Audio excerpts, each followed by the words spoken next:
Yes, here we go. You guys know what to do. Let's be honest. You've been a part of this community for a long time. So hit like and subscribe, and let's get after it. Hi, hello, and welcome to your favorite average to good podcast. Call it what you want. I'm Jimmy Conrad alongside Tony Meola. And at some point, the one, the only Charlie Davies will be joining us.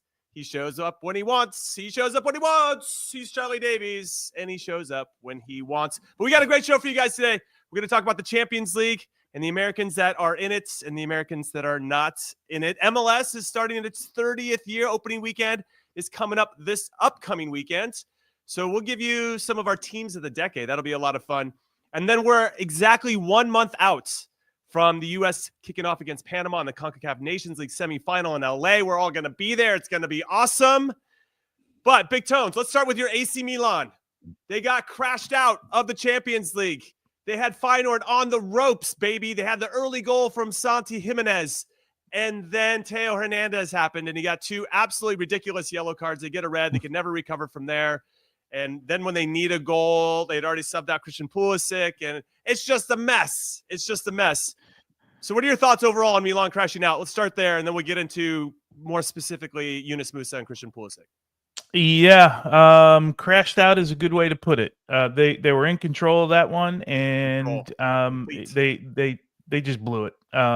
They blew it, and credit, by the way, credit to Feyenoord. They hung in that first half because that was the half that Milan needed to make it count. Right, they needed to get the second goal, and then you mentioned what did you say? Theo did. Yeah, what did you say? He did what? Unacceptable. They got Theo. they got Theo and they go down to 10 minutes. And you know what was surprising to me? And we'll get into Christian substitution and all that stuff was how quickly it turned for them. And then Christian went out, I think, right around the hour mark. I thought Yunus Musah in the first half of that game, Jimmy, was the best player on the field. I thought he was incredible. And I told you and Charlie last show or maybe 2 shows ago, I said, look out, man, because Fofana is the guy that Yunus Musah is going to replace in the midfield. Fofana is a guy that came in highly touted. They paid a lot of money, 30 million, 35 million for him. And for AC Milan, that's a lot of money. And Yunus Musah has played his way into that midfield, deserves to be there. And with that performance he put in against Feyenoord, I'm guessing will stay there. Christian obviously is a different story. Well, before we get into Christian, just tell us, for the people that didn't get to watch the game, what made Yunus Musah so incredible in that first half? Because I think those details are important, especially as we start to think about who our starting 11 is going to be for that Panama game in a month. Well, he had a really interesting role because if you remember the first game, the first leg of this, the left-sided player for Feyenoord, Paixão, just tore that side apart. They left Kyle Walker all alone, and he held his own, but he was such trouble. Yunus Musah dropped into the back four. At times he needed to drop in. He won balls in the midfield, which is something they haven't had all year. The work rate between him and Reinders, who's normally playing, they had a really good relationship and a really good cover and balance. One would go, one would stay in cover. His ability, and I should say more his willingness to come back defensively. We know Yunus Musah as a deeper lying player under Greg Berhalter, right? That's kind of where we know. When he came up in Spain, he was playing as a right winger.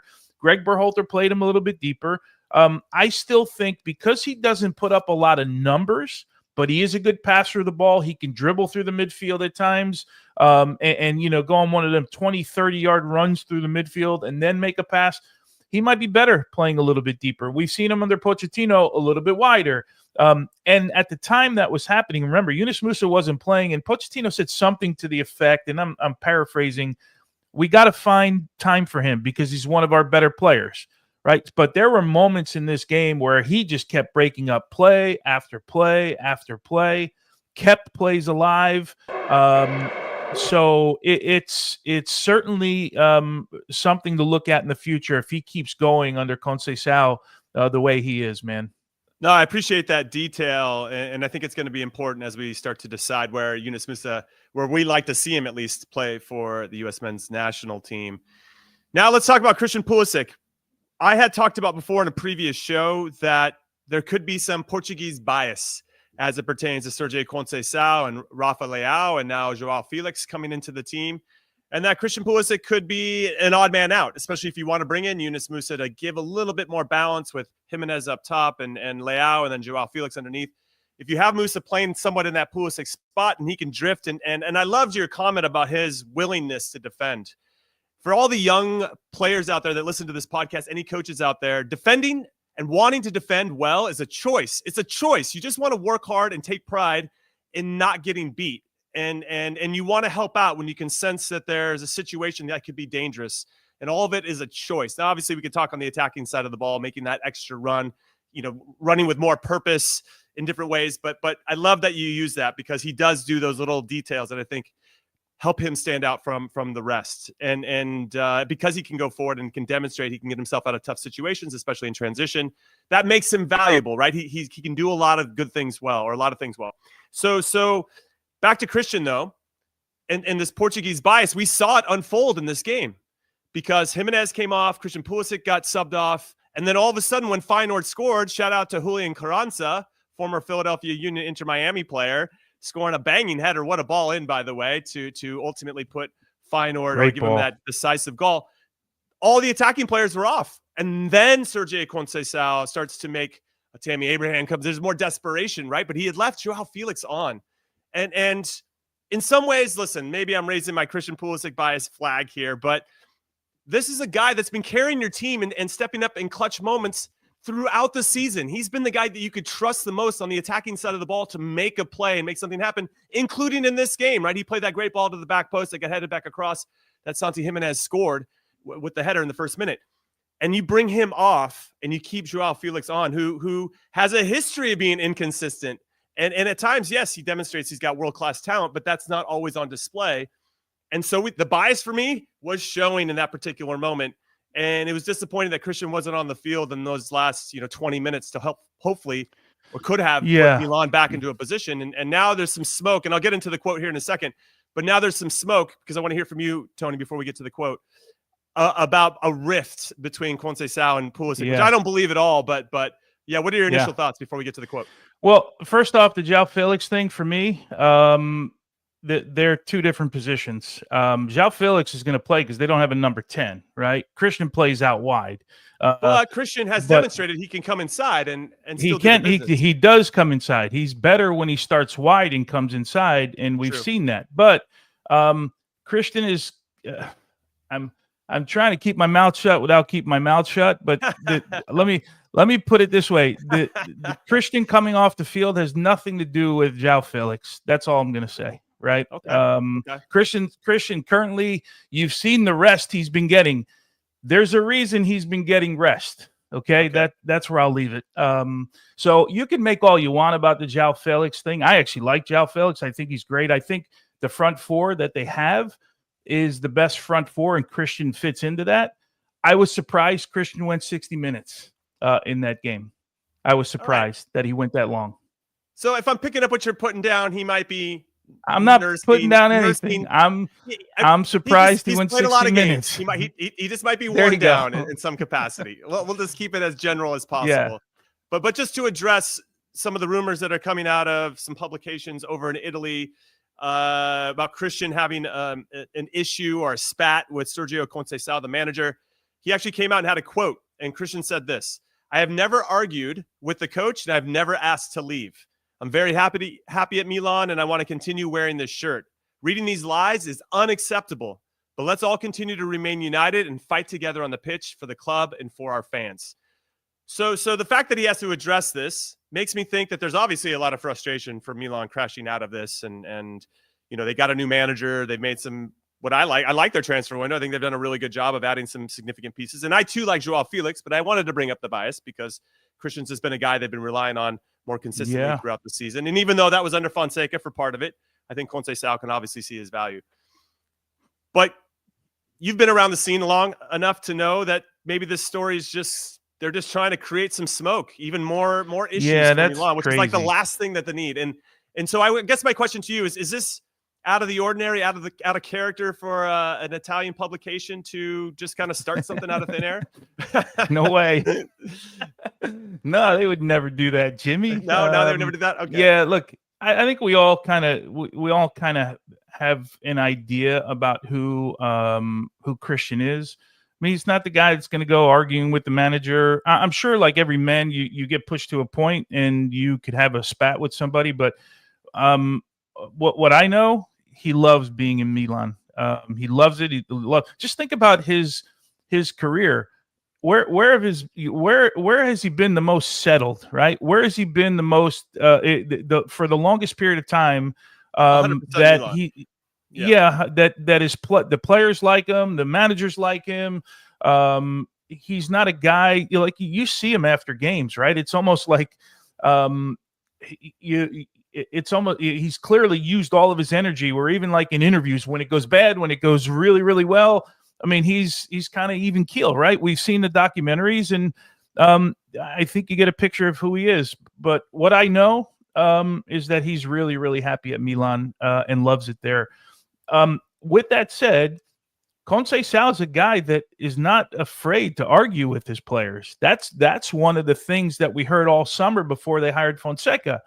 And I still think with new managers, you always have to prove yourself. We know this, right? You always have to. It doesn't matter who you are, but he's the one guy in the team. You said it. He's carried the team for a long period of time. If there's been anyone consistent, it's been him. And just think about last weekend. I said in that he was saved to start in Champions League, just didn't know how long he can go. And he came on. Did he have an assist or 2 assists? I can't remember, but he chips the ball. It was layout. He chips the ball to the back post.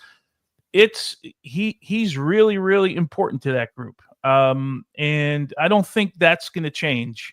I think he's still going to be a guy that they lean on.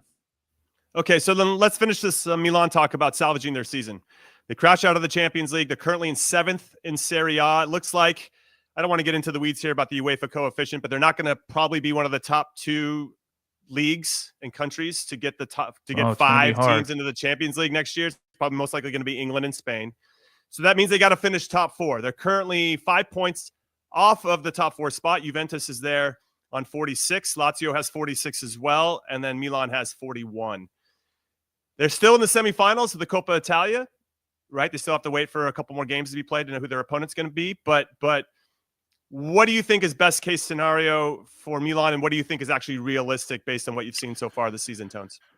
Well, in Serie A, right, it's a 3-horse race. It's Napoli, it's Inter, it's Atalanta, and I think 5 points separates first from third, and then there's 5 points that separates fourth from 8th place. So that's where you're battling. So now you're looking at 5 teams for 1 spot in Champions League. At the moment, Juventus has the upper hand on 46 points. Milan does have a game in hand, as does Bologna, who are both on 41 points. So that obviously plays into I hate that game in hand because I feel like any team that I've ever rooted for or I've ever played for, when you have a game in hand, you never pick up full 3 points, right? So, but I mean, I think it's fair to mention, and I said at the beginning of the year, and I'm going to say it again, and I'm going to continue to say it. If they make Champions League, that's a big accomplishment. Okay, lots of work to do. Lots of games left, but lots to work to do. All right, so that ends our Milan conversation, which means we're going to bring in our resident Juventus expert, also known as Charlie Davies, into the show. Chuck, great to see you as always. It looks like you've been on camera, I think, since 6 a.m. I was on Morning Footy with you, and great to see you. He can't even get his mic going. He's so excited to talk about Juventus. You know what's crazy? Chuck's here.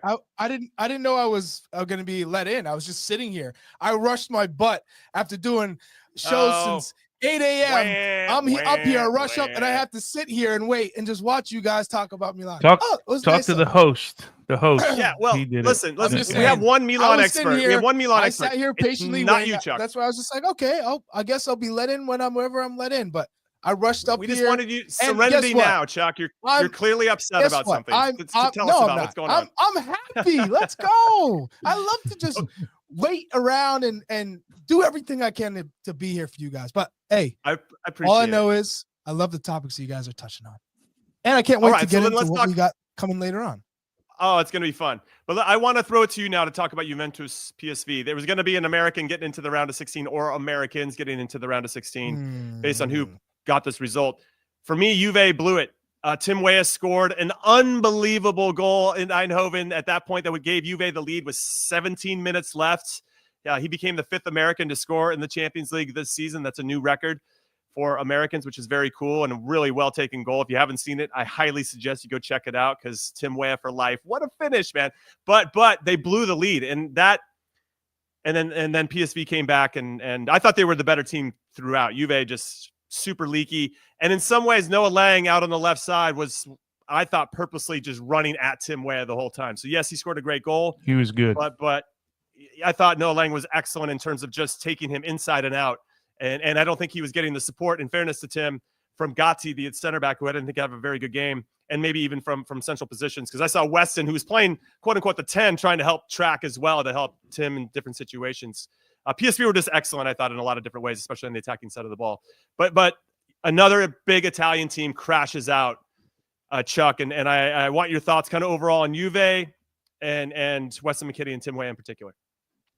Yeah, I think Weston and Tim have both shown their quality enough that they should be in the team at Juve, in the starting 11. They have 100%. The quality, everything that they offer. The goal was phenomenal. And Timothy Weah, he's always found a way to show his quality, whether he's got to play left wing, right back, left back. Same with Weston McKennie. I think they're unfortunate in this game just because it felt like they were giving too much space and respect to Ivan Perisic and Noah Lang. And in the end, the momentum that PSV were able to feed off of some of these mistakes, defending, giving all that space in the wide areas, it was almost, we weren't accustomed to seeing Juve defend that way. You know, we have seen Juve play with Allegri and how defensively stout they were, and they were smart. And at times, obviously, it took away from what they could do in the attacking half of the game. And then Thiago Motta comes in. He says, I got a new style. It's going to be more exciting, more possession-based. But we didn't see that in this game. And you forgot about how good they have been defensively throughout the year. All the draws that they had, they weren't conceding many goals. In this game, it was almost like you forgot all about that. It's unfortunate because I thought Weston and Timothy Weah did enough to help the team, and the rest of the pieces weren't there. I thought they were two of the better players for Juventus, all things considered. Tones, let's just talk about Juve really quick with regard to if Maxi Allegri had been in charge and they had that goal lead with 20 minutes left. Does a Maxi Allegri team give up that lead? I feel like there's just some, and I feel like this has been demonstrated not just from Juve, but by a couple big clubs who are just having trouble managing a game. When they should be able to, given their history and what they're known for, they should be able to close these things out and move on to the next round. Job done. Well, I think if Max Allegri was here, we wouldn't see Timothy Weah as a right back, right? Because the way Motta wants to play with possession and get his fullbacks into the game, Allegri was such a defensive-minded manager. I'm not sure that Timothy Weah would have gotten the chance to play right back. Good point. But yeah, this team, we talk about it every week on Serie A coverage. No one knows who Juventus is. This isn't the project that I think they thought they were getting. And now that they're out of Champions League, Thiago Motta is under a lot of pressure, which of course means now, does he get desperate? Does he make changes? Eventually, if they get a new manager, what does that mean for we always look at American players. I think these two guys, they're in the lineup every week now. I mean, how can forget McKenzie, because I think he's already solidified weeks ago that they can't live without him. Thiago Motta said as much in his recent comment, right? How great a player he was and he could play everywhere in the field. Timothy Weah is the guy. He's the guy that I think has now gotten to that point where we're going to turn on the TV on Saturday and Sunday, and Timothy Weah is going to be in the lineup no matter what, because he's earned it, man. Yeah, that's great. All right, let's pivot over to PSV. Without Ricardo Pepi, without Malik Tillman, without Serginho Dest, from an American perspective, they found a way to get a very good result and a very great performance. I was really impressed, and Chuck brought up their wing play from Noah Lang and Ivan Perisic, who's rolling back the years at 36. His first goal was ridiculous. Really, really impressive. And then obviously they just had that momentum and it carried on into extra time. And they did the business. But Richie Ledezma got the start, Chuck. And so I want to talk about him because Pochettino's coaching staff was in attendance, probably to keep an eye on Weah and McKennie, of course. But also the reports are saying that they're looking at Richie Ledezma as a potential person to call in for the Nations League and potentially the Gold Cup as well. What are your thoughts on that? Well, he's earned a call-up. I've said that a long time ago. Richie Ledezma has earned a call-up at the very minimum. Now, if we're talking about right back at the international level, I don't think it's a good fit in terms of his defensive qualities. But when you're playing against a team who's inferior, who maybe doesn't have possession, isn't going to attack so much down the left-hand side, you can count on him to keep possession. He's a naturally born midfielder. He's very good at the ball at his feet. He's technically gifted, which is why he fits it at PSV, because a lot of teams have to defend in low blocks. So for him, he comes in, he gets involved, he can tuck inside, he can play out wide. He's very comfortable with the ball at his feet. He's a good passer. So I think it's a situational thing. If you're playing against a team where you're going to have to defend and ask a lot of your right backs, at the international level, I don't think he's quite ready for that. And I don't know if he'll ever be ready for that because he's not necessarily built to be a defensive right back, but he has a lot of quality. So I think it's great if Pochettino can call him in and see how he fits in and if he fits in, because he is a quality player and he's a good person. So I like players who have a great mentality. He's figured out a way to come back from a serious injury. So he's resilient, he's tough, and he's in a good situation at PSV playing Champions League football. You absolutely deserve the chance to be called in. I think it gives us some flexibility. Let's just use him as an example. I know that we played Yunus Musa out wide right, in that kind of hybrid outside back, wing back. Definitely. But Ledezma, because of his experience playing a defensive mid and feeling comfortable in those areas, he could be one that could step into midfield. And if you wanted him to do that, maybe Jedi, based on the situation, Jedi could do it on the other side, based on the location of the ball. That maybe allows us to not necessarily need a double pivot. Like Tyler could get in there, hold the 6, and now you could bring in and maybe have double 8s or whatever you want in midfield. Yeah, because gives you some more flexibility. He was a natural 8 and 10. He's not a defensive midfielder. So it was kind of eye-opening to see him make the transition to right back and not only make the transition, but hold a place at a club like PSV. So that goes to show him picking up the tactical ideas and the acumen to play that position, the IQ. He has it. We already know how good he is with the ball at his feet. So why not give him an opportunity? Maybe he can flourish under Pochettino at the next level. Nobody's given. He had his early chances in the attacking part of the field, and then when he broke in at PSV, remember he broke in a little deeper. Comes to NYCFC, went even deeper, right into that midfield. He wasn't a 10 there, and then he comes now. He's a right back. So I guess when you talk about the versatility, can use him in a spot situation? Probably, but he hasn't broken in the attacking part of the field at this level at any place he's been. Right. So I just don't think people see him as that. And we're seeing in world football getting guys that are attacking players that have a little bit of bite to them and can get up and down the field like he did. And I actually thought he was good defensively in this game. We're converting them, right? We're converting a Gavardiol from a center to a guy who can use the ball, different profile, but converting them to wide players when they're good with the ball. He's one of those guys. I just don't know that he is a guy that helps our national team in the midfield at all. No, and we're thin at the right back position in this particular moment. So yeah, we'll have to wait and see. That's an interesting name. And obviously to your point, Chuck, I think he's earned the opportunity to at least get a look. All right, we're going to take our first break of Call What You Want. When we come back, we got some more Champions League news. A couple guys crashed out, just one at this point. Gio Reyna staying in along with the PSV guys. And then we'll get into the 30th year of MLS. Don't go anywhere. The clock never stops. Relive the greatest moments with uninterrupted highlights and more. It's Gareth Bale! Ronaldo! Wonderful goal! On the UEFA Champions League channel. Streaming free. Hey, welcome back into Call It What You Want. Sorry, I'm getting some heat. Cole Campbell also plays for Borussia Dortmund. I wasn't trying to erase him from everybody's memory. And so, yes, we have 2 Americans at Borussia Dortmund that have a chance to move on. Borussia Dortmund, Very good performance, I thought, in the second half of the first leg against Sporting Clube de Portugal. It was a pretty 0-0 snooze fest in leg 2, but they did what they had to do. Gio came on with about 20 minutes left to go, hit the post. He got a good opportunity, found himself in a good spot, and hit the post. It's nice to see him get some minutes. We'll see what that means moving forward under Niko Kovac. I'm still not completely convinced that he's the right guy for the job. There hasn't really been that new manager bounce, all things considered. But we'll have to wait to see how that impacts Gio in particular. Some other notes for our Americans. Flo Balogun and Monaco lost out to Benfica. If you haven't seen the highlights of that second leg between those two teams, I highly suggest you go check that out. That's a ridiculous game.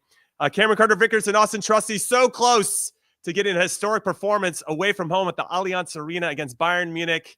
But then Alphonso Davies broke our hearts. CCV actually tried to clear one off. It's not CCV's fault. He's reacting. He's in an oh shit situation. He's just trying to get it out. It ends up, the clearance hits Alphonso Davies, who runs through it, and they score in the 94th minute or whatever. Bayern barely survives. Not convinced on Vincent Kompany and Bayern either, but a bigger conversation for later. And we talked McKennie, Weah, Musa, Pulisic. So all the Serie A guys are out. And then we have PSV and Borussia Dortmund that are in. Now, Chuck, I'll come to you on this. Dortmund has a pretty, of all the draws that could be happening tomorrow, they're going to announce the Champions League draws, who plays who. Dortmund will either get Lille or Aston Villa. Now, there are other clubs out there that might have to face, like PSG will have Liverpool or Barcelona. That is going to be a cracking affair. But I think that Dortmund has a pretty good draw based on what you've seen from Villa and Lille. Who would you think Dortmund would match up better against? I don't think you want to play Villa in this competition. I think Villa are coming into their own. They've added some pieces. Unai Emery is very good in European competition. We just saw them draw against Liverpool. It feels like the confidence is pretty high, and they're trying to go as far as they can. They want it to make history at the club. So I don't think I would play, and they have a fantastic goalkeeper in Dibu Martinez. So that kind of keeps them in the game. Although Dortmund is not a club too that you really fear at the moment. They've been sideways in the Bundesliga. So if you had to pick, it'd be Lille. That's the club you'd want to play if you're Dortmund. You don't. Wow. You probably wouldn't. Chuck want to doesn't play. like Jonathan David. Everybody, it's back. Yeah, it's back. But let's be real. You would. If you were in the locker room at Dortmund, would you rather play Villa or Lille? No, because Unai Emery, the manager of Aston Villa, is a master at European competition. He's won, I don't know, forget like that. 18 Even the Europa Leagues. Quality on the pitch. That too. Yeah. And obviously they added some pieces that I think makes them even more dynamic with Asensio and Rashford, assuming those guys can play to their potential. Big Tones, let's just pivot, though, to MLS. It's the 30th year of the league. I was waiting for this. And we're gonna get into our best 11. Now, before we get there, though, so I want to know a little bit about the evolution. Your thoughts, Tones. You've been there from the very beginning. Evolution of the league since 1996. AKA Godfather. You are. He's on the Mount Rushmore. I'm getting older MLS. as you guys talk. How? Yeah. What? The only MVP, league MVP as a goalkeeper. As a goal. It's unreal. It's We're unreal. talking to a proper legend here. So some people will never let it happen again, which drives me nuts. But anyway, no, you're the only one. You're solo. I don't know that unicorn. Yeah, the unicorn. No, I know, but how I have respect for the keepers. Yeah, look, Jimmy, from riding on the yellow bus in Columbus, where we had no air conditioner and I was sweating my ass off in a monkey suit for the Metro Stars, to see where it's come now, man. It's incredible. And look, I understand that there are people that don't like MLS, and there are, I'm going to call them Euro snobs, and that's okay. But it's undeniable what the league has done. It's undeniable how much they've grown. It's undeniable what the facilities are. It's undeniable that we continue to develop players and send them to Europe. We do about as good a job as anyone. And can we do better? Yeah, no doubt about it. Are people trying to do better? Yeah, no doubt about it. But I sat through that Sporting game yesterday with Borussia Dortmund. That was the first standalone game. Mm-hmm. I could have fallen asleep, man. And so anyone who complains like there's no bad games around the world and MLS only has the bad games, you're crazy. I get it. It's not for everybody, But it's for me, man. I'll take MLS all day long. I will. I love the league. I love what we do in it, and we can correct things. There's no doubt about it. And I don't work for the league, by the way. I've never had a job for the league. I've never been asked to have a job for the league. I just like it, man. I like it. Yeah, that's its own conversation for sure, Big Tones. I have a story, though, and I think you guys will like this one. So I got signed by San Jose Clash. It was still the Clash. And it was my first year was in 1999, which is dating myself. And yeah, and when you're much older than I thought. Yeah, dude, I'm an absolute. Yeah, I played in the 1950 World Cup, as you like to remind everybody. It was a special moment getting into the World Cup semifinals. But so we trained at San Jose State, and we had this kind of makeshift locker room. We would change there, and then we'd have to get into our cars and drive 30 minutes down to this. Basically, it's called Morgan Hill. This, and they had a whole bunch of fields. So some days we'd be training like next to U12s, right? We'd have like this unreal, right? So then if you wanted to shower, you had to drive all the way back in your sweaty clothes. And then, then you get on with your day from there. But most of us didn't want to do that. So we would change out of our trunks, give it to the equipment manager, put on our normal clothes, and then just drive home and shower from there. Oh, I was making crazy. And I was making $24,000 this year. A month? No, I wish a month. Yeah, right, dude. I wish I would have kept one of the checks to frame it, right? It was $800. I'll never forget it. $800.16 every 2 weeks after taxes. Did you live at home? No, I lived with one of my teammates, Richard Mulrooney. Shout out to Richard Mulrooney. Okay. And so we had to share an apartment to just be able to survive because there's a .com boom. So like prices were insane. Now we would go out, we're young guys, having some fun and living our lives. And when we walked in, the bartenders and the people knew that we played for the Quakes. So they're like, drinks on the soccer players, the professional soccer. We're like, drinks on us? Are you guys insane? We can't afford drinks on us. You know what I mean? So we would just not go to those places anymore because there's that perception that we were killing it, and we were not killing it. So yes, ultimately, I share that story. The league has come so far and in so many different ways. And now you can start to see the sophistication and evolution that they're trying to now control. Sounds really dramatic, but in some ways control the pipeline and create a pathway now from being a younger player and going all the way through to the first team, which is what everybody else does around the world. So they're just getting their ducks in a row in a lot of different ways. And so, yeah, it's been wildly impressive. And now we're at 30 teams in year 30, Chuck. And I know you didn't maybe suffer like we did, but I know that you suffered a little bit. You got any stories for us in your early MLS days?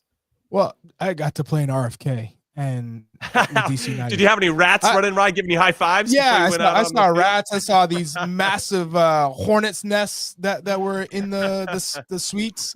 But I appreciated it all, and it's one of those things where you know what the guys did before you, what they sacrificed to move the game along. Tony, yourself, I mean, Tony, for real, like you from the early 90s all the way up.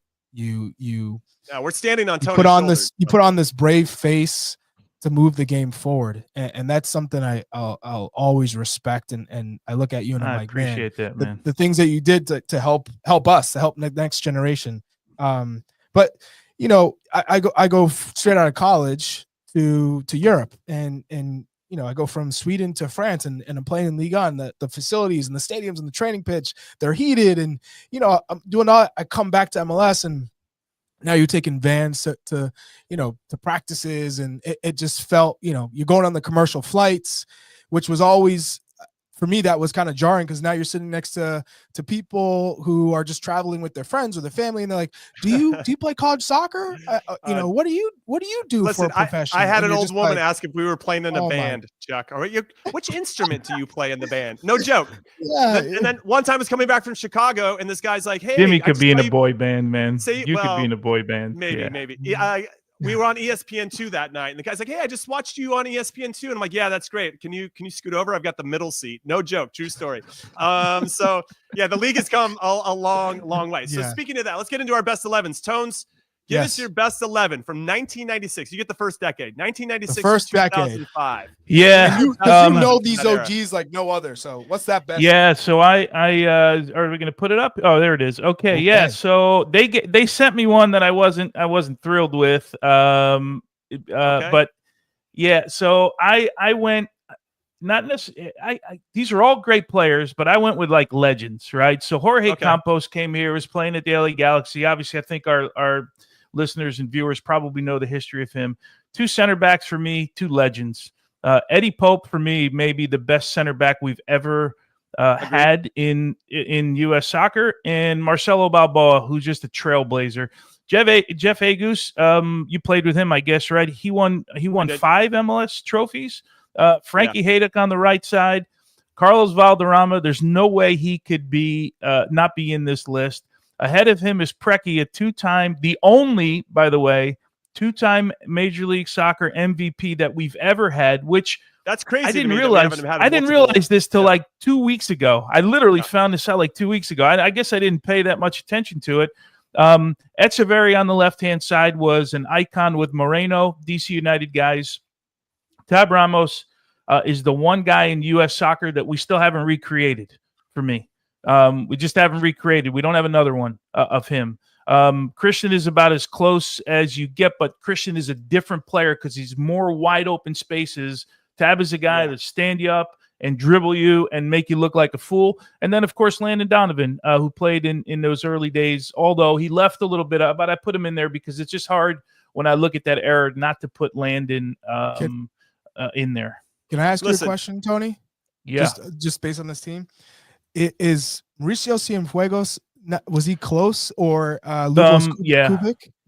Because both those guys, I feel like Lubos Kubik's a great shout. I mean, Kubik came 2000, right, with Bob Bradley's team in Chicago. So that was his first. He was there. in 98. Chris 99. Armas is a good shout. Yeah, Chris Armas is there, but I had Chris Armas was one of the guys I thought about, but it was between him and Valderrama for me, and I'm like, for me. Person, and I know I don't have a defensive midfield. Like I don't have a number. Nah, don't worry about it. Valderrama should be in there. Don't worry about it. Yeah. Valderrama is kind of hard for me to leave out. That's a no-brainer. And Preki could chop you. We played in Arrowhead at the time, and there were nights where there were 10,000 people, 5,000 people, and you could hear the whole bench going, he's going on his left. He's going on his left. Yeah. And the defender's like, and somehow, boom, he cuts you onto that left and sliced you up. Everybody's yelling, But yeah, that was my team. I'm sure you can make changes. But listen, you do a Chuck, 4-3-3 for a reason? Like, was it just because you felt that back four back then was what it was, and you wanted to honor the right back and left back as opposed to? Well, yeah, we never outside of the team that we won the championship with under Bob Gansler, we played with 3 in the back, which was unheard of at that time. Everybody played with 4. I mean, pretty much everybody played with 4 in the back. It was how you mixed it up in front. No one really played with 3 in the back then. Yeah, I agree with some people in the chat as well, including Ivis in our private chat. Big Tones, you're being modest. You should be the goalkeeper, with all due respect to Jorge Campos. You're the only. They sent that to me, by the way, and I'm like, I'm going to read MLS this. Cup MVP. Read this out. Yeah, but you got to be in the team, Tony. You got to be in the team. Yeah. I made the team. Stop that humble stuff. That's true. All right, so it's my turn. I get to go from I was in the 18. 2006 to 2015. We'll get into my best 11 here. I'm going with, in goal, Nick Rimando, who I actually think the most important thing he ever did was be my teammate in college at UCLA. A dream come true for him. But he was MLS Cup winner in 2004. Obviously, that doesn't count. But he beat me with DC United, so I'm still bitter about it. But he won it again in 2009 with RSL. He was the MLS Cup MVP in that one. He was MLS All-Star 5 times out of the 6 he got it in this decade that I'm referencing. He finished his MLS career with a league record in appearances, wins, saves, and shutouts. My honorable mention is Donovan Ricketts, who was a 2-time MLS Best 11 during that time. All right, moving to defenders. I got Michael Parkhurst.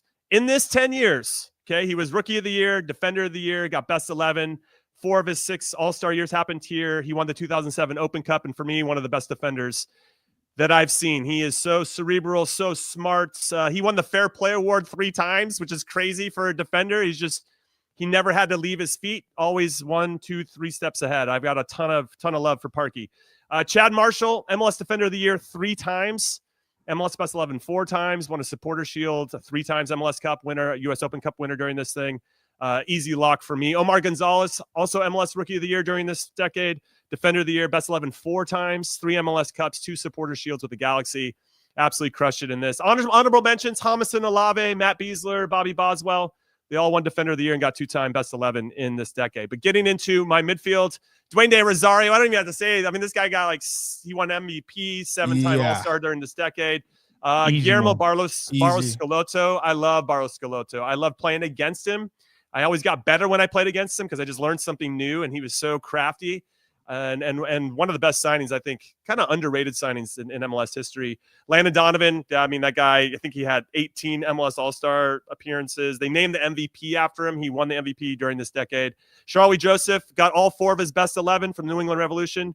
He probably needs to be in more conversations about kind of best ever in the league. Really smart. Loved playing with him when I was with the All-Star team, and then obviously playing against him. He's in my team. And then I got David Beckham. That's more of a legend pick. I know he maybe doesn't have the same accolades, but they won 3 MLS Cups during this decade. And obviously he was a catalyst for so many significant rule changes that happened in the league. Is there anybody that you felt like, oh man, who's the closest to making this team in your mind that you had to leave off? Yeah, I think there was a shout for, you have like David Ferreira, who was an MVP during this time. Diego Valeri, came onto the scene with the Timbers. Sebastian Giovinco. Started in 2015, but he kind of is now cut off into your space. Up top, I had Thierry Henry and Robbie Keane. Oh, it's not even close. Those even. Are no-brainers. Maybe Ching is Ching the third though. If you had to say Ching. So Ching kind of falls into like me. I if I can give myself, I was a 6-time MLS All-Star, 4-time MLS Best 11. I fall into the same category, but my decade got split into like half of Tones's and half of mine, and I think that was part of that was hard. That part, was hard. That part. Like I'm not looking to be in the team. I don't need to be in the team, right. But I and wasn't looking for that type of recognition. But I would say that when I think about Ching, it's the same. He kind of split his success in the cutoff of both decades. So that's working against us, all things considered. But yeah, I mean, I thought Valeri was an excellent player. Jovinko's first season in MLS was probably the best season of any player in MLS history. I mean, the guy was unreal, lights out. And he's on my TST team this year. Let's go. He was on my team last year. Such a special player. But yeah, that was my team. How about you, Chuck? What do you got? Yeah. There are a number of players. I went through MLS Cup Finals. I went through the best 11s, all-star selections, but ultimately this is what I landed on. Ta-ta! So Andre Blake, Stefan Fry is A2, right? Andre Blake, 3-time goalkeeper of the year, maybe arguably one of the best goalkeepers of all time, arguably the best goalkeeper in MLS all time, up there with Tony Meola, right? Never won MVP, but in a new age where goalkeepers, you ain't getting, he's been the closest to winning MVP with the Philadelphia Union. Then I go Walker Zimmerman, who's been so dominant as a center back in this league for a long time. Wow, now, Walker Zimmerman. You had Parkhurst and Marshall. Both of these players have been dominant in the decade that you had from 2006 to 2016, but the same thing, they've carried on, they've matured, the experience helped them navigate this decade as well. And Chad Marshall is probably the most underrated center back I've ever played with or played against. Yes, I agree with that. I think he could have been absolutely Champions League level. He had all the tools except the pace aspect, but he had everything else. Midfield, Darlington Nagbe. Enough said with Darlington Nagbe. Nico Ladero with the Seattle Sounders, absolute maestro as a 10. Jovinko, he won the MVP in 2015, but 16-17 he was just as good. Lucho Acosta, we've seen him now with DC United, and he's carried it into FC Cincinnati. Just a playmaker. Now up top, Vela Martinez. Joseph Martinez was a no-brainer, locked in for how dominant he's been. David Villa didn't really have the team success, but as an individual, an MVP caliber player, I got to see how good he was with the ball at his feet. And Carlos Vela, we saw how good he was. Now, it felt tough leaving off, obviously, a Zlatan, what he did in the 2 years that he was with the league. What about Hernandez, Wanga, Rui Diaz? Now, midfielders, Michael Bradley, Almiron, Roldan, Diego Chara, and Diego Valeri. Those were all guys I considered, but I wasn't taking off Nagbe.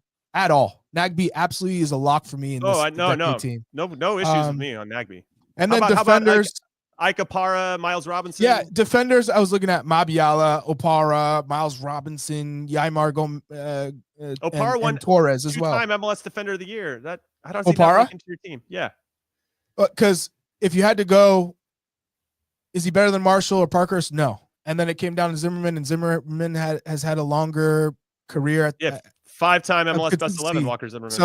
So that's what that came down to. So who's the lock for you on this team? Who's the one guy that's a lock? Andre Blake.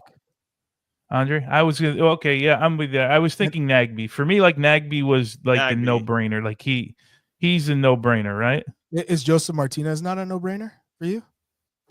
For the 2 years he's won MLS Cup. Atlanta. Yeah, he was a beast. Golden Boot, MVP. But I still think there's been other forwards too. There's been other forwards. There's been other forwards, but there hasn't been another Nagbe for me in the league. No.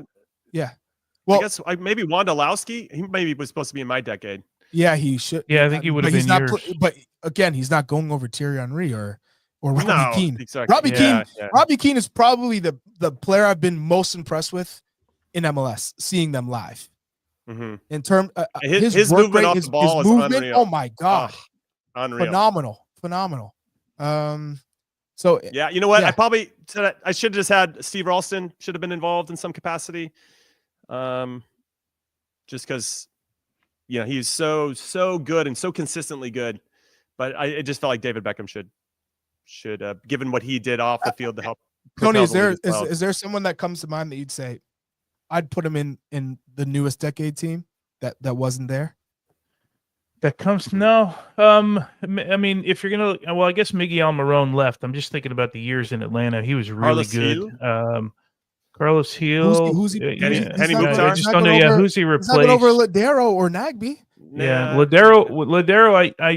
We're seeing Ledero now, but Ledero was really good from 2016 on. Oh my god! Yeah, he was really, really good. And you got to throw in the championships, right? Because I'm glad you guys used Marshall, man, because I think he's pretty underrated, man. For what he did. He is absolutely the most underrated player that I've ever played with, given his potential and given his quality. Because he was an absolutely beast in the air, strong, great distributor, great. He could ping a ball 60, 70 yards on a dime, and he was so calm. He didn't have because he was massive. You'd say, oh, he's gonna be cutthroat and elbow you and like talk trash, but he was just he was such a chill guy, soft spoken.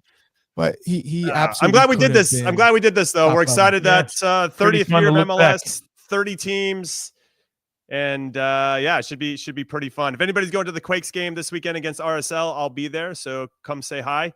But yeah, that's it. We're gonna take our next break. You forgot Beckerman, Javi Morales. That Salt Lake, you left some of those guys. Yeah, that's true.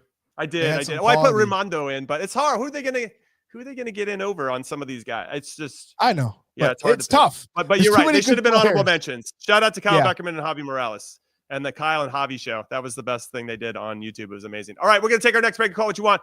When we come back, we might play a game where we're gonna give a projected lineup for who we think the U.S. will line up against Panama a month from now. CONCACAF Nations League starts in a month. We're buzzing about it, so stay with us. Don't go anywhere. LA, come on. Gives it to Jenkins for the championship. A 16 beats a 1. From sweet to elite to the Final Four.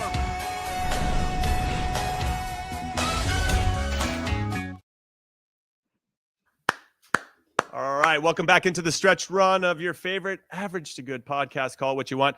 Now, before we get started, we're asking everybody in the chat right now, tell us who your starting 11 would be for next month's clash against Panama. Who are you going to start against Los Canoleros? Let's see those lineups for everybody in the chat, and then we're going to give you ours. That's what we're working on right now. And can we throw that up? Can we get our producer? There it is. So this is our projected 11 against Panama. I'm just going to read it out, and then we'll chime in. Wait, so Matt Turner. whoa, hold on. What? We know they're not playing with 2 6s. McKennie is playing as a 10. Okay, well, that's just how the graphic looks. All right. Tap the brakes, Chuck. Jeez. So Matt Turner in goal, and then we have Jedi at the left back position, of course. Chris Richards and Mark McKenzie at center backs. Joe Scally at the right back spot. Adams in the 6, McKennie most likely in the 8/10, Pulisic in the middle as well. Then Tim Weah out on the wide left because we've seen it before. Yunus Musah wide right and Josh Sargent up top. Do you agree, disagree?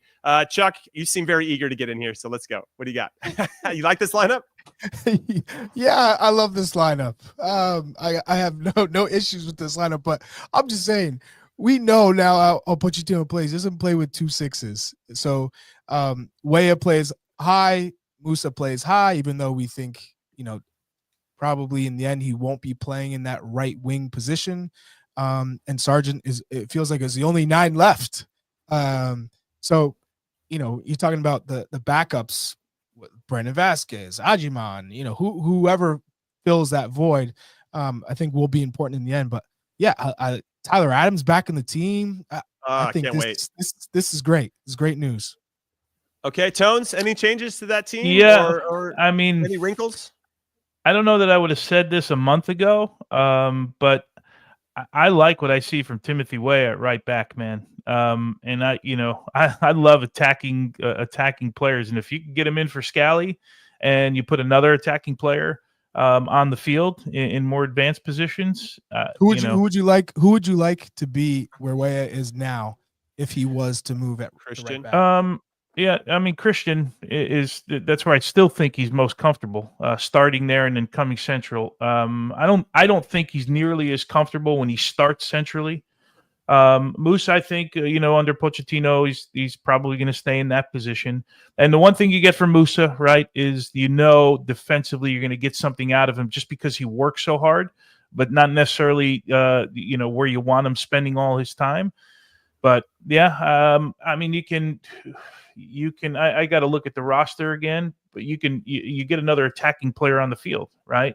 If you do that. Yeah. So, well, speaking of attacking players, there's one who's red hot for the U.S. men's national team in our player pool. It's Alejandro Zendejas, who's been lighting up in the Clausura in Mexico for Club America. 6 games so far in that season, 4 goals, 3 assists in 473 minutes. I mean, he is just on fire, in fuego for sure. He's featured in all 4 of Pochettino's games in charge, 55 minutes in totals, though, in total minutes, no starts. This is one of those players that 27 years old, Zendejas, so he's in his prime year, right? He's really making the most of it, of course, where everything starts to fall into place and you start to get more confidence in a different way. We've all been there, all 3 of us. Chuck, do you think that Zendejas is a realistic option for this Nations League, or do you think it could be a Gold Cup call-in instead, or not at all? Yeah, for whatever reason, it hasn't clicked yet with the U.S. men's national team, and that happens because when he has had performances, they've been extremely underwhelming. But that's not to say that it won't eventually happen if he continues to have good performances at the club level. And I think that's how you build your confidence, and that's how you get ready, because each time you get that national team experience, it helps. And in the end, hopefully it clicks. And we talk about Yunus Musah playing in that wide right position. I don't think he's the most comfortable playing as a wide right winger and having to run at guys 1v1 and trying to use his pace. He loves to come inside. Well, Zendejas likes to go there and come inside, or he'll play on the left and come inside. I think this could end up being a position for him to come off the bench and try and make something. But in terms of earning a call-up, if you're performing, I'm 100% in agreement that you deserve to get called in if you're performing at a high level with your club team, and especially a massive club team. I have a question because I'm just looking at that lineup and thinking, forget the number 9 position for a second, only because we have so many injuries, right? So we're not as deep in the numbers. So just leave the number 9 alone for a second. How much will you read into that next lineup that Mauricio Pochettino puts out? Because he's now had 4 camps. He's had a lot of time to see a lot of players, also seeing the second group of players in the January camp, right? How much stock do you put in the next lineup that you see for Pochettino? Me personally, I'll just give you my answer. I think it's going to tell us a lot. And again, I'm taking the 9 position out of it right now because we just know not everybody's there right now. I'm looking at it. Yes. From a center back position, I'm curious what he elects to go with, whether it more experience with Ream or if he's going to go with Richards and McKenzie. What does he do with Scally, given the performance of Weah? So, yeah, you're right. There's a lot of information we're going to glean from this. Now, with Tyler Adams being available to him for the first time in a healthy way, especially, is going to be awesome. And then who does he partner in that space? Not off of his shoulder, Chuck, but obviously a little bit higher up the field. And then for me, what I'll be really interested in is once the lineup is out or the players that are coming in, how are they looking to move, right? I think this is now we're getting to the point we're going to start to see some of those patterns of play and in build up and obviously in how we defend against the ball. Those should be a little bit more crystallized because he's been around the core of the group for a good amount of time. So, yeah, that's a great question. And it's fun to kind of explore what that means and to read into. Chuck, your thoughts? Yeah, I think Tony has a point that now Mauricio Pochettino has had a good amount of time to assess the pool and assess where he thinks players will fit within his system. Yeah, if he were to call in some players he had at January camp, let's say a Diego Luna or a Patrick Agyemang, I think that goes to show that they really did impress, because it becomes that much harder when you throw in the entire player pool. Everyone who's playing in Europe or around the world can come into a camp. If you get called in at this point, knowing that there's not too many more camps before the big dance, then he really sees something in you, and he's going to give you the opportunity to earn your spot on the team. So I'm all for it. But in terms of thinking about where players should play, I keep going back to Timothy Weah playing higher up the pitch because of the pace. If he's not playing, where else is the pace coming from? We don't have much team pace in those areas. So I just think of, again, us being dynamic. You need players who can stretch the back line, who can keep teams honest. If you don't have them, it's kind of becomes a little bit more predictable. We already keep possession in the midfield. We try and use our outside backs, but there's not someone higher up the pitch who can also get in behind and play those long balls to open up opponents at times. You need to have that flexibility. So I think it might be best suited for Timothy Weah to play left or right wing, but higher up the pitch. My favorite part about the Tim Weah conversation was that when all the number 9s were hurt, we were like, we should do Tim Weah. And now he's doing so well at right back for you. We should play him at right back. I mean, it just really he was doing well at left wing too. I know, right? guys. So, he's just good. He's just really good. But yeah, I think great player. If we have a number 9 that can hold the ball up for us, to your point, then we need some players that are going to get in advance of the ball, right? Because that's going to keep the back line a little bit deeper, or if they try to play a high line, there's going to be a lot of space to exploit. But if we have a 9 that just continues to check and check and check, then we never actually, and it just allows the back line to continue to creep and creep and creep. Then everything else gets tight and it's harder to play through. So we need, to your point, we need that. It's a good point. Good point. I like that. And it can't always be Christian, right? Because that's what we relied on in the past. Oh, well, Christian will do it. Well, Christian will make the run. It can't always be Christian. It has to be other options. Yeah, it's gonna be interesting to see. But yeah, I love that question, Tones, because this next I just think about it all the time. Yeah. I think about it because as Chuck said, it's getting limited. The time is getting limited right now, right? Like, and plus I think it's the period of time where he's had a lot of study time, right? Of guys. He said we know he was watching Ledezma, right? We know that, like, he's the guys who've been everywhere. So they've had a lot of time to digest who this roster is and who these players are and what they want to do. And I love the fact that we've seen a new wrinkle every time they've come out for a game, right? We've seen something different leading up to the last Jamaica game in that second camp, not necessarily the January camp, but that camp where the Anthony Robinson role changed. And like every camp, I feel we get something new out of it. And I love it, man. Yeah, there's something to be said too. Seen some great comments pop up on the screen about not really having to worry about depth at the left back and right back position, because we know Weston McKennie and Tim Weah can do it because they do it for their club team. So those are good problems to have. All right, before we let everybody go, we've had a little chat here on the show about punk rock and how Chuck has no idea about punk rock. And Chuck, on his drive out to Morning Footy recently, he put on the Dead Kennedys' seminal album, Fresh Fruit for Rotten Vegetables, and he got through 3.5 songs and then turned it off. And he's now done with his punk experience. Yeah, it was a short-lived experience. And hey, you got to give me credit because I tried. You tried. And so, I'm driving late at night. I said, hey, let me let me just try it, right? Like let's experience life. Let's try different things. Who knows? Maybe I'll be a punk rocker. I have no idea. I'm listening to the first song on the album, Kill the Poor. What kind of damn message is that? Kill the poor. Why did you know what the next song was? Forward to Death. What the hell? Listen. Am I supposed to get into this music when I'm driving late? And I'm hearing Kill the Poor and Forward to Death. I don't know why you didn't diversify and be like, okay. It's okay to not like. I have to end it on this one. Dead Kennedys, the fourth track on the album. Let's Lynch the Landlord. That's what I listened to. Are you out of your mind?